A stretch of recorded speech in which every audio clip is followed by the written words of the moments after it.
pose la première question à Didier.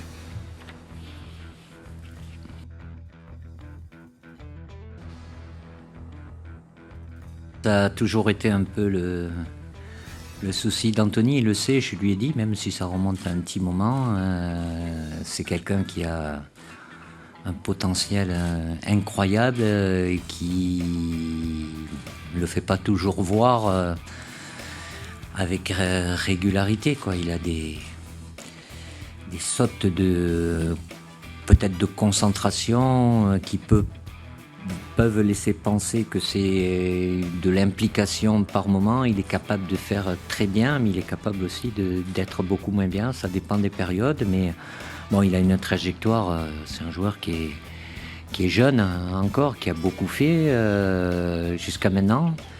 Ça dépend que de lui. Soit il a envie d'aller chercher encore beaucoup plus, et il peut le faire, il doit le faire même. Et là, ça peut changer pas mal de choses. C'est ce qu'il est en train de faire depuis plusieurs semaines avec Manchester. Il a eu d'autres périodes comme ça.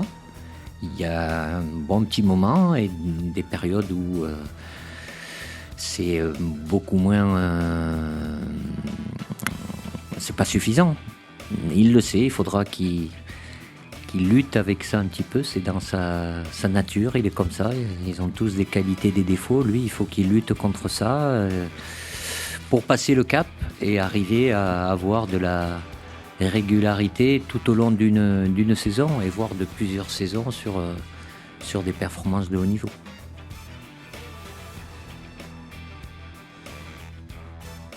Kylian, voilà, il est capable de faire des choses extraordinaires. Il n'y a qu'à regarder ses statistiques en termes d'efficacité, à savoir les buts qu'il marque, que ce soit avec son club ou avec nous, et les buts qu'il fait marquer aussi. C'est un jeune joueur qui vit très bien sa situation. Il revendique rien. Il sait qu'il fait partie. Oui, après que ce soit un leader offensif pour le PSG, oui, et ça l'est pour nous aussi. Mais c'est quelqu'un qui cherche pas à prendre plus de place qu'il n'a. Il en prend déjà comme ça naturellement. Il a encore évidemment. Et c'est quelque chose de fabuleux, une marge de progression, même s'il est déjà très très performant aujourd'hui. Mais ça passe par ce qu'il réalise sur le terrain et ce qu'il est capable de faire. C'est des qualités naturelles.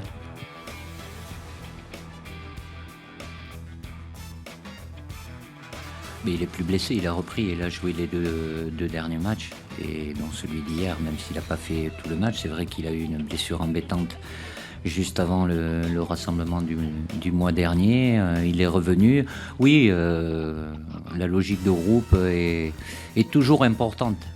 Elle est là encore sur ce dernier rassemblement de l'année 2018 avec l'objectif qui est le nôtre de finir premier de notre groupe pour se qualifier pour le Final Four au mois de juin. Donc bien évidemment,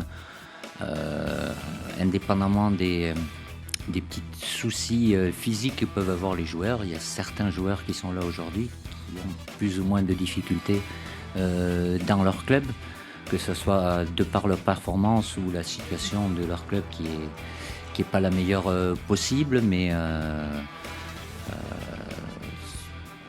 pour moi, dans mon esprit, la notion de groupe est toujours très importante. Et là, par rapport à ce qui s'est passé, ce que ce groupe a réalisé aussi dans notre objectif post-Coupe du Monde avec cette Nation League. Aujourd'hui, on est dans de très bonnes dispositions, comme vous le savez, avec les 7 points que l'on a et ce dernier match qui nous attend aux Pays-Bas pour faire en sorte de valider notre première place. Donc cette logique de groupe, elle est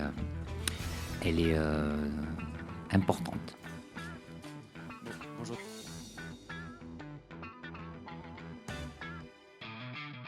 Benjamin Mendy, depuis la Coupe du Monde où il a peu joué, a repris la compétition dans une équipe qui est très performante. Il enchaîne les matchs, même si hier il a été préservé par rapport au match qui l'attend contre Manchester United ce week-end. Mais il est revenu À un bon niveau. Il est même mieux qu'il n'était durant la Coupe du Monde où il sortait d'une grave blessure, bien évidemment. Donc c'est une force de la nature, mais lui aussi, jeune joueur, il faut qu'il prenne conscience de toutes les exigences du haut niveau, qu'elles soient sur le terrain et en dehors du terrain. Et là, je pense que il va devenir, même il l'a été avant sa blessure, mais il a une grave blessure, évidemment, il sera plus fort.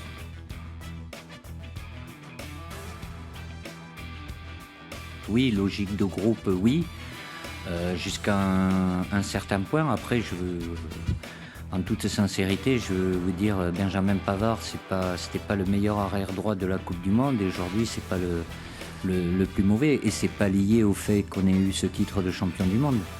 On a toujours tendance à vouloir relier la situation d'un joueur, les performances d'un joueur par rapport au titre de champion du monde. Mais c'est arrivé dans les années impaires où il n'y a pas de grande compétition que des joueurs ponctuellement soient un peu moins bien dans leur club. Ça peut durer 1 mois, 2 mois. Je ne vais pas changer l'opinion que j'ai de ces joueurs. Après, si ça perdure, à moi de juger du niveau de ces joueurs-là, et surtout par rapport à la concurrence qui est, comme vous le savez, pas forcément la même à tous les postes, et avec des joueurs pas forcément du même niveau et qui ont pas tous la connaissance et le niveau international aujourd'hui.